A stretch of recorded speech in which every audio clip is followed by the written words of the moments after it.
Ay, isang magandang araw mga kabrosis. Medyo hindi tayo nakapagtrabaho ngayon. Ayan, yung isang bangka.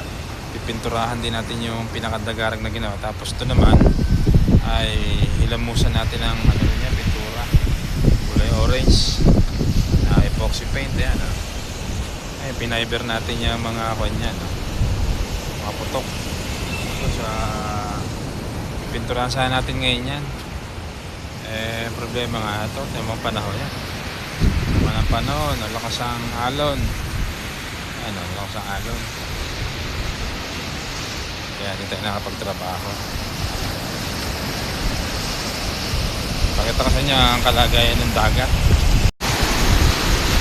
Dito ako sa may breakwater. Yung breakwater nasira na. Nalaki ng alon. Nagkaroon na ng kanto tong baraha yan, kanto. Ay, mga bangka nakabaradol lahat.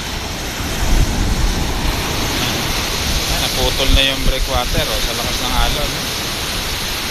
Nakuha yung ilalim kaya naputol. Mga bangka nakabara. Kasi may bagyo. May bagyo na paparating. Kaya malakas ang alon. Siguro update ko na lang kayo sa sunod na mga araw kasi nga medyo masamang panahon, pa bugso-bugso ang ulan kaya hindi tayo makapagtrabaho. Ano lang naman yun, baga ilang araw lang ng trabaho yun, kaya medyo naabala pa nga tayo. Ganito na lang, bye bye na.